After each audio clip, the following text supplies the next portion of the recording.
తెలంగాణ మంత్రులు అడ్లూరి లక్ష్మణ్ కుమార్ పొన్నాం ప్రభాకర్ల మధ్య నెలకొన్న వివాదం సమసిపోయింది. అడ్లూరి లక్ష్మణ్కు పొన్నాం ప్రభాకర్ క్షమాపణ చెప్పి వివాదానికి ముగింపు పలికారు. అడ్లూరి లక్ష్మణ్ ఆగ్రహం వ్యక్తం చేయడం, దీనికి పొన్నాం ప్రభాకర్ సోషల్ మీడియా వేదికగా వివరణ ఇవ్వడము విదితమే. ఈ వివాదం కాస్త ముదురుతుండటంతో కాంగ్రెస్ పార్టీ రాష్ట్ర అధ్యక్షుడు మహేష్ కుమార్ గౌడ్ స్పందించారు. మంత్రులు ఇద్దరిని తన నివాసానికి ఆహ్వానించి ఇరువురి మధ్య సయోధ్య కుదిర్చారు. బుధవారం ఉదయం మహేష్ గౌడ్ నివాసంలో భేటీ సందర్భంగా మంత్రి అడ్లూరి లక్ష్మణ్కు పొన్నాం ప్రభాకర్ క్షమాపణలు చెప్పారు. ఈ సందర్భంగా పొన్నాం ప్రభాకర్ మాట్లాడుతూ, నేను ఆ వ్యాఖ్యలు చేయకపోయినా ప్రస్తుతం జరుగుతున్న ప్రచారంతో మంత్రి అడ్లూరి మనస్తాపం చెందారు. అందుకే ఆయనకు క్షమాపణలు చెబుతున్నారు. అడ్లూరికి నాకు పార్టీ సంక్షేమం తప్ప మరో ఉద్దేశం లేదు అని అన్నారు. మంత్రి లక్ష్మణ్ కుమార్ గారు కానీ ఎటువంటి దురుద్దేశాలు, మాకు పార్టీకి సంక్షేమం తప్ప ఇంకొకటి లేదు. జరిగినటువంటి ఒక అపోహ, వాటన్నిటి పట్ల నేను ఆ మాట అనకపోయినప్పటికీ దానికి పత్రికలో స్వీకరించినటువంటి ప్రకారంగా కొంత తన బాధపడినటువంటి మాటకు నేను క్షమాపణ కోరుతా ఉన్నా. ఎక్కడ కూడా అటువంటి ఆలోచన లేదు. నాకు అటువంటి ఆ ఒరవడిలో నేను పెరగలేదు. కాంగ్రెస్ పార్టీ నాకు ఆ సంస్కృతిలో నేర్పలేదు. కాబట్టి నేను తప్పకుండా ఈరోజు తెలంగాణలో కానీ దేశంలో రాహుల్ గాంధీ గారు సామాజిక న్యాయం కోసం పోరాడే సందర్భంలో వ్యక్తిగతమైన అంశాలన్నీ పక్కన ఉంచి కాంగ్రెస్ పార్టీ సామాజిక న్యాయానికి జరిగే దాని లోపల ఒక బలహీన వర్గాల బిడ్డగా ఈ రోజు తెలంగాణ రేవంత్ రెడ్డి గారి నాయకత్వంలో, పిసిసి అధ్యక్షుడు మహేష్ కుమార్ గౌడ్ గారి నాయకత్వంలో, రాహుల్ గాంధీ గారి సూచన మేరకు ఏదైతే 42% రిజర్వేషన్ పోరాటం జరుగుతుందో సామాజిక న్యాయం, నిన్న ఉదాహరణకు బీజేపీ అధ్యక్షుడు కూడా మాట్లాడే సందర్భం లోపల 84% వర్గానికి వ్యతిరేకంగా మాట్లాడద్దనే మాట చెప్తున్నాం తప్ప మేమంతా ఐక్యంగా కాంగ్రెస్ పార్టీ రేపు భవిష్యత్తులో అలా మాదిగా సంబంధించినటువంటి వర్గీకరణ సుప్రీంకోర్టు నిర్ణయాన్ని ప్రకటిస్తే ఆ మరుసటి రోజే ముఖ్యమంత్రి గారు అసెంబ్లీ ప్రకటన చేసి వర్గీకరణ చేయడం, ఇవన్నీ చూస్తా ఉంటే కాంగ్రెస్ పార్టీకి అన్ని వర్గాలు కావాలి, అన్ని ప్రాంతాలు కావాలి, అన్ని వర్గాల యొక్క అభివృద్ధి కావాలి ఆకాంక్షించిన పార్టీ కాంగ్రెస్ పార్టీ. ఇలా జరిగిన సంఘటన మా కుటుంబ సమస్య, ఇది మేము తేల్చుకున్నాము. నేను కూడా యావత్ మాదిగ సమాజానికి పొన్నం ప్రభాకర్ గారు క్షమాపణ చెప్పినారు కాబట్టి ఈ సమస్య ఇంతటితో ముగింపు చేయాలని నేను కూడా మీ అందరు కూడా విజ్ఞప్తి చేస్తా ఉన్నాను. ఏది ఏమైనా కూడా మా సహచర ఒక బీసీ బిడ్డగా మా ప్రభాకర్ అన్న మా జిల్లాకు సంబంధించినటువంటి మంత్రిగా వారు మేము గౌరవించుకుంటాం. ఏదైతే వారు మాట్లాడినటువంటి మాట విషయంలో కూడా యావత్ తెలంగాణ రాష్ట్రం, మా మాదిగ జాతి, మా మాదిగ భక్తుల బాంధవులు, అన్ని వర్గాల ప్రజలు, మా కాంగ్రెస్ పార్టీ శ్రేణులందరూ కూడా వారు ఏదైతే జరిగినటువంటి సందర్భాలు మాటను నేను క్షమాపణ కోరుతున్నటువంటి అంశంలో పట్ల యావత్తు నా తెలంగాణ ఉన్నటువంటి ప్రజలకు, మా మాదిగ జాతి వర్గాలకు కూడా నేను మనస్ఫూర్తిగా నేను నమస్కరించి మనవి చేస్తున్నా. ఈ ఇష్యూ ఇంతటితో సమసిపోవాలని మీ బిడ్డగా నేను కోరుతున్నాను. భారత ప్రధాన న్యాయమూర్తి జస్టిస్ బిఆర్ గవాయ్పై జరిగిన దాడిని ఖండించారు మాలా మహానాడు సంఘాలు. రాకేష్ కిషోర్ చేసిన దాడిని ఖండిస్తూ ట్యాంక్ బండ్ అంబేద్కర్ విగ్రహం వద్ద ధర్నా నిర్వహించారు. న్యాయమూర్తిపై దాడి చేశారంటే చట్టాన్ని వ్యతిరేకించినట్టే అని, చట్టంపై దాడి చేసినట్టేనని, రాజ్యాంగాన్ని కాపాడుకోవాలని, దాడి చేసిన కిషోర్ వెనుకాల బీజేపీ హస్తం ఉన్నట్టు భావిస్తున్నామని అన్నారు. ఇంత దాడి జరిగినా ఇప్పటి వరకు ఏమి చర్యలు తీసుకోలేదని మండిపడ్డారు. చిత్రపటాన్ని చెప్పులతో కొడుతూ నిరసన తెలిపారు. దాడి చేసిన రాకేష్ కిషోర్ను వెంటనే ఉరి తీయాలని డిమాండ్ చేశారు.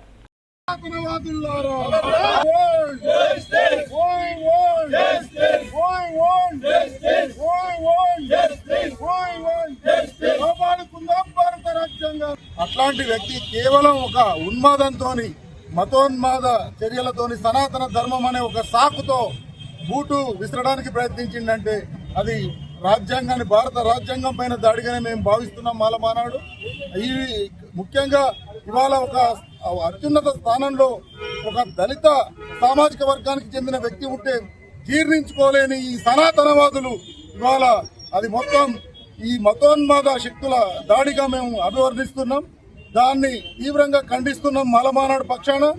దీనిపైన కఠిన చర్యలు తీసుకోకపోతే, ఆ కిషోర్ అనే వ్యక్తి పైన కఠినంగా శిక్షించకపోతే దీన్ని ఉపేక్షించేది కేంద్ర ప్రభుత్వంగా మేము భావించాల్సి వస్తుంది.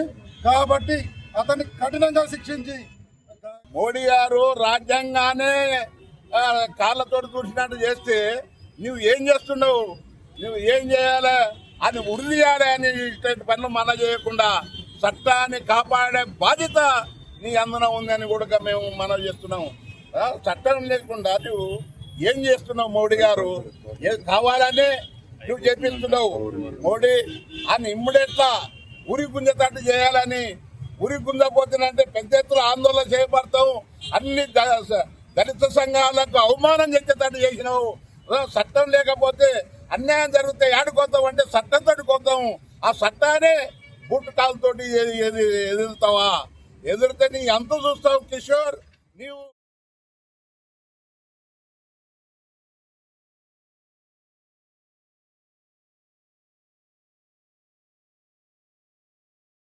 సమాజానికి సేవ చేయడమే లక్ష్యంగా ముందుకు సాగుతున్న నవీన్ యాదవ్ ప్రజల హక్కుల కోసం ధైర్యంగా నిలబడుతున్నారని, అందుకే రాజకీయంగా భయపడిన కొందరు నేతలు కుట్ర పన్ని ఆయనపై తప్పుడు ఆరోపణలను మోపారని బీసీ సంఘాల నాయకులు ఆరోపించారు. ప్రజల మద్దతు సంపాదించిన నాయకుడిని అణగదొక్కడానికి ఇలాంటి తప్పుడు కేసులు పెట్టడం ప్రజాస్వామ్యానికి అవమానం. బీసీ సమాజం నవీన్ యాదవ్కి అండగా ఉంటుంది. నిజాయితీతో పనిచేసే యువకుడిని ప్రజలు రక్షిస్తారు అని స్పష్టం చేశారు. జూబ్లీహిల్స్ నియోజకవర్గంలో ఉప ఎన్నికలు రాగానే అగ్రకులాలకు సంబంధించినటువంటి కొంతమంది పెద్దదారులు ఇలా బీసీల మీద కుట్ర చేస్తున్నారు. అందులో భాగంగానే ఇలా కాంగ్రెస్ పార్టీ అభ్యర్థిగా బలంగా బరిలో ఉన్నటువంటి ఈరోజు ఒక బీసీ బిడ్డ అయినటువంటి నవీన్ యాదవ్ మీద అగ్రకులాలు కుట్ర చేస్తున్నారు. అందులో భాగంగానే ఇలా నవీన్ యాదవ్ మీద ఈరోజు మీడియాలో చూశాం. నవీన్ యాదవ్ మీద క్రిమినల్ కేసు నమోదు, 10 సెక్షన్ల కింద ఆయన మీద కేసు పెట్టారని చెప్పి ఇవాళ మీడియాలో చూడడం జరిగింది. ఇది చాలా బీసీ సంఘాలుగా మేము దీన్ని తీవ్రంగా ఖండిస్తున్నాం. ఇవాళ ఇట్లాంటి చిల్లర మల్లర రాజకీయాలు బీసీల మీద ప్రయోగిస్తే బిడ్డ ఖబర్దార్, మేము బీసీలను తలుసుకుంటే రేపు జూబ్లీహిల్స్ నియోజకవర్గంలో ఇవాళ 60% పైగా బీసీల ఓట్లున్నాయి. అదేవిధంగా మాతో పాటు ఎస్సీ, ఎస్టీ, బీసీ, మైనార్టీ, అదేవిధంగా అగ్రకుల పేదల ఓట్లున్నాయి. ఎన్ని రోజులు ఇంకా కుట్రలు చేస్తారు? ఎన్ని రోజులు ఇంకా బీసీలను దగా చేస్తారు, మోసం చేస్తారు? ఇవాళ నవీన్ యాదవ్ మీద ప్రధానంగా ఏమి ఆరోపణలు చేశారు అంటే ఎందుకు క్రిమినల్ కేసు పెట్టాల్సి వచ్చింది? నవీన్ యాదవ్ అనే ఒక వ్యక్తి, ఆయన ఒక ఉన్నత విద్యావంతుడు, ఒక సంస్కారవంతుడు, ఒక క్రమశిక్షణ కలిగినటువంటి నాయకుడు.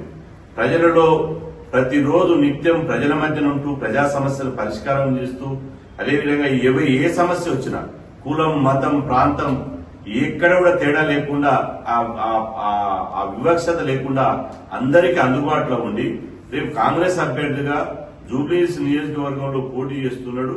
అదేవిధంగా గెలుపు ఖాయమైందని చెప్పి పుప్పాల్గూడలో అక్రమ నిర్మాణాలపై రెవెన్యూ అధికారులు కొరడా జులిపించారు.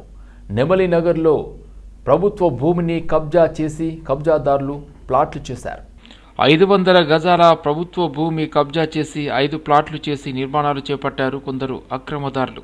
ఉదయం భారీ బందోబస్తుతో అక్రమంగా వెలిసిన నిర్మాణాలను కూల్చివేశారు రెవెన్యూ అధికారులు. కబ్జా చేసిన నిర్మాణాలను నేలమట్టం చేసి ప్రభుత్వ బోర్డులను పాతారు అధికారులు.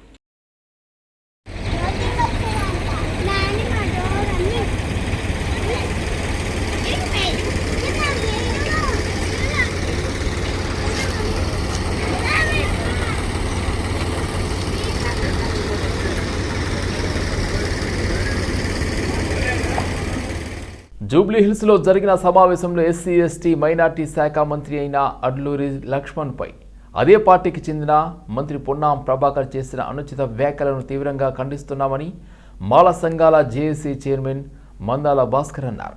ఈ మేరకు ఓయూ ఆర్ట్స్ కళాశాల వద్ద మాల సంఘాల నాయకులతో మాల విద్యార్థులతో సమావేశం నిర్వహించారు. ఈ సందర్భంగా మాల సంఘాల నాయకులు మాట్లాడుతూ కాంగ్రెస్ పార్టీలో ఉన్న మంత్రులు కానీ ఎమ్మెల్యేలు కానీ ప్రజల చేత ఎన్నుకోబడి ప్రజాపాలన కొనసాగిస్తూ ఒక మంత్రి స్థాయిలో ఉండి ఇలాంటి భాష మాట్లాడితే రేపు తెలంగాణ సమాజం మీ గురించి ఏ విధంగా అర్థం చేసుకుంటుంది? మీ భాషను మార్చుకోవాలని అన్నారు.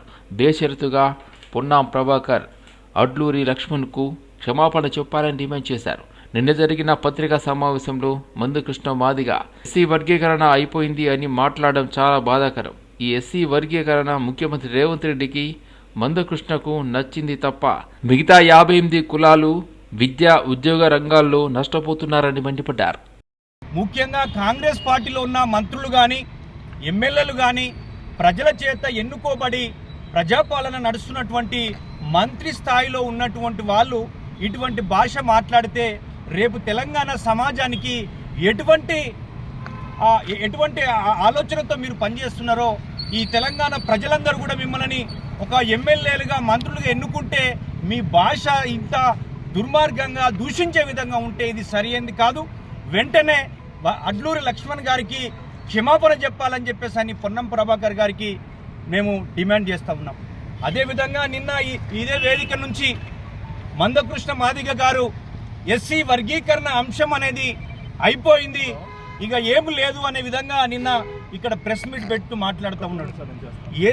ఈ రాష్ట్రంలో ఎస్సీ వర్గీకరణ రేవంత్ రెడ్డి గారికిను మందకృష్ణ గారికి ఇద్దరికే నచ్చింది తప్ప వాళ్ళే సంతోషంగా ఉన్నారు తప్ప తెలంగాణలో ఉన్న 58 కులాలు ఈరోజు 5 నెలలుగా రిజర్వేషన్ లేకుండా విద్యారంగంలో, ఉద్యోగ రంగంలో, ప్రమోషన్లో, ఉపాధిలో నష్టపోతున్న విషయము సుదీర్ఘకాలము 30 సంవత్సరాలుగా సామాజిక ఉద్యమాలలో మిగతా వర్గీకరణ ఉద్యమాలు ఉన్నటువంటి మందకృష్ణ గారు మీకొక్క సామాజిక వర్గానికే న్యాయం జరిగింది తప్ప 58 కులాలకు న్యాయం జరగలేదు. మీరెందుకు ఈ 58 కులాల తరపున ఇప్పటివరకు హల్వాల్ సుభాష్ నగర్లో 135వ డివిజన్ బీఆర్స్ కార్పొరేటర్ భర్త అనిల్ కిషోర్ దౌర్జన్యం చేశారు. దుడ్డి విలేజ్లో ఓ వ్యక్తి అడిగినంత ముడుపు ఇవ్వలేదని ఎన్నో ఏళ్లుగా కాలనీలో నివాసం ఉంటున్న ఆ వ్యక్తి ఇంటి ముందు నడి రోడ్డుపై అన్యాయంగా జీహెచ్ఎంసీ అధికారులతో బోర్డు పెట్టించాడు. గతంలో పలుమార్లు సెటిల్మెంట్ కోసం బీఆర్ఎస్ లీడర్ అనుచరులు మంతనాలు చేశారని, డబ్బులు ఇవ్వకపోవడంతో ఇలా చేశాడని బాధితుడు ఆరోపిస్తున్నాడు. ఏమైనా ఉంటే అన్నతో మాట్లాడుకో, లేదంటే ఇంటి ముందు కమ్యూనిటీ హాల్ కట్టిస్తామంటూ పలుమార్లు బెదిరించారని బాధితుడు చెబుతున్నాడు. తనకు న్యాయం చేయాలని బాధితుడు కోరుతున్నాడు. ఇక్కడ మా డాక్టర్ ఒక ఇల్లు కొనుక్కున్నాం. మేము కొనుక్కుంటే దీనికి కొనుక్కున్నాము. ఇప్పుడు ఈయన అనిల్ కిషోర్ ఊరికి వచ్చి ఈ దారిలో కమ్యూనిటీ హాల్ కడతాము, లేకుంటే నాకు డబ్బులు 10 లక్షలు అని చెప్పి వాళ్ళ అనుచరులను ఇక్కడ పంపిస్తున్నాడు. లాస్ట్ వీక్ వచ్చి ఇక్కడ వచ్చి ఆయన భార్య సభ్యత కార్పొరేటర్ ఇద్దరు వచ్చి బోర్డు బాతి 10 మంది దాకా ఇక్కడ ఫోటో దిగి బోర్డు బాతి పోయారండి. నేను అడిగిన ఏమైందండి అంటే, నేను వాళ్ళతో మాట్లాడుకో, ఏమైనా చేస్తుంటే వాళ్ళ పైసలు వాళ్ళతో మాట్లాడుకో అని చెప్తున్నాండి. ఈ 2023లో కూడా వచ్చి గడబడి చేస్తే అప్పుడే కూడా మున్సిపాలిటీ కంప్లైంట్ ఇచ్చినాం మనము. దీనికి ఇక్కడ ఈ రోడ్లో డ్రైనేజ్ ఉన్నది, మళ్ళీ మాంజర కనెక్షన్ ఉంది, బోర్ వాటర్ ఉంది. ఇది హౌస్ నంబర్ 1-26-1 అండి. దీనికి ఇదే రోడ్ అండి.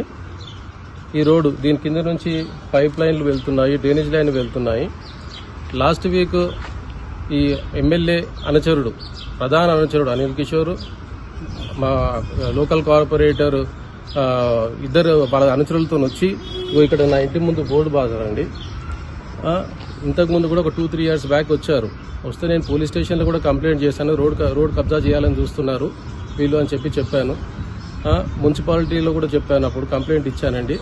దాని తర్వాత రాలేదు. తర్వాత మళ్ళీ ఇప్పుడు వచ్చి ఈ జిహెచ్ఎంసీ బోర్డు బాతారండి. వాళ్ళ అనుచరులతో మాట్లాడుకోమంటున్నాడు. అనుచరులకి ఫోన్ చేసి మాట్లాడడం కూడా జరిగింది.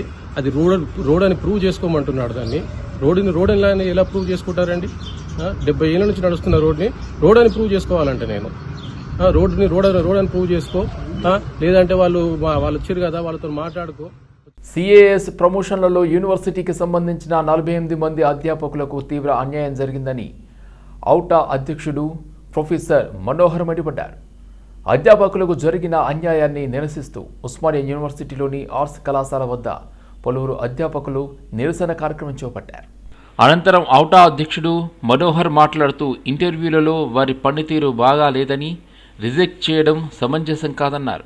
గడిచిన 50 సంవత్సరాల్లో ఏ అధ్యాపకుడిని కూడా ఈ విధంగా రిజెక్ట్ చేసిన దాఖలాలు లేవన్నారు. గతంలో ఒకరిద్దరిని ఏవేవో కారణాల వల్ల రిజెక్ట్ చేశారు. కానీ ఈసారి ఏకంగా 48 మందిని రిజెక్ట్ చేయడం అనేది దారుణమన్నారు. ఉత్తమ అధ్యాపకులకు, ఉత్తమ పరిశోధకుడికి ఇవ్వకుండా ఎలాంటి పనితీరు లేని కొంతమంది అధ్యాపకులకు ఇవ్వడం జరుగుతుందన్నారు. అన్ని అర్హతలు ఉన్న అధ్యాపకులను రిజెక్ట్ చేయడం బాధాకరమైన విషయమన్నారు.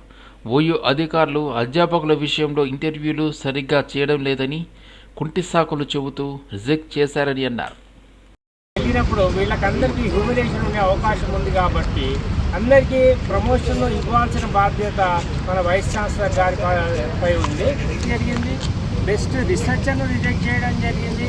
మరి ఏ బేసిస్లో వాళ్ళను రిజెక్ట్ చేస్తున్నారు, మరి ఏ బేసిస్లో ప్రమోషన్ ఇస్తున్నారు అనేది ఎవరికి అర్థం కానీ సమంజసం కాదు. ఎందుకంటే ఈ 50 సంవత్సరాల్లో ఏ టీచర్ను కూడా రిజెక్ట్ చేసిన దాఖలాలు లేవు. ఒక్కళ్ళు ఇద్దరు ఏదో కారణాల వల్ల రిజెక్ట్ చేయడం జరిగింది పాత రోజుల్లో. కానీ ఈసారి 48 మందిని రిజెక్ట్ చేయడం ఏ రీజన్స్ లేకుండా అనేది చాలా దారుణం. అయితే ఇక్కడ జరిగింది ఏంటంటే బెస్ట్ టీచర్కు ఇవ్వలేదు, బెస్ట్ రిసెర్చర్కు ఇవ్వలేదు. కాకపోతే ఏ పర్ఫార్మెన్స్ లేకుండా కొంతమందికి ఇవ్వడం జరిగింది. అయితే ఏ బేసిస్లో కొంతమందిని రిజెక్ట్ చేయడం జరిగింది, మళ్ళీ కొంతమందికి ఇవ్వడం జరిగింది మనము ఆలోచించాల్సిన అంశము. అయితే వైస్ ఛాన్సలర్ కానీ మేము కోరేది ఏంటంటే ఇప్పుడు ఎప్పుడైతే ప్రైవేట్ కాలేజీల్లో మనం ఇస్తున్నామో వాళ్ళకు ప్రమోషన్స్ అసోసియేట్ ప్రొఫెసర్గా, తర్వాత ప్రొఫెసర్గా, డిగ్రీ కాలేజ్ అధ్యాపకులకు ఇస్తున్నాము, వాళ్ళ రీసెర్చ్ కాంటెంట్ కానివ్వండి, పాఠ్య బోధన చేసేది కానివ్వండి, మన టీచర్లతో కంపేర్ చేస్తే చాలా తక్కువగా ఉంటుంది. సో క్వాలిటీ ఉండి మంచి రీసెర్చ్ తర్వాత పాఠ్యాంశాలు బోధిస్తున్నప్పటికీ తర్వాత వాళ్ళను రిజెక్ట్ చేయడం అనేది దారుణం. నమస్కారం, నా పేరు నతానియల్. నేను ఫిజిక్స్లో అసోసియేట్ ప్రొఫెసర్ని. 48 మందిని ఈ ప్రమోషన్లలో రిజెక్ట్ చేయడం జరిగింది. ఇది దేశ చరిత్రలోనే పెద్ద సంఖ్య. ఏ యూనివర్సిటీలో కూడా ఇంతమంది రిజెక్ట్ అవ్వలేదు. ఇది బై డిఫాల్ట్ 12 ఏండ్లు 16 ఏండ్లు ఉన్నాయి. అది సర్వీస్ అయిపోయిందంటే బై డిఫాల్ట్ ఇచ్చే ప్రమోషన్. ఇప్పుడే కొత్తగా జాబులు ఇచ్చినట్టుగా వాళ్ళు ఇంటర్వ్యూలు పెట్టి ఇంటర్వ్యూలో మీకు మార్కులు తగ్గినాయి అని చెప్పి ప్రమోషన్లు ఆపడం జరిగింది. మేము అన్ని ఫుల్ఫిల్ చేసినాం. మా అధ్యక్షులు చెప్పినట్టు అన్ని ఫుల్ఫిల్ చేసిన వాళ్ళకి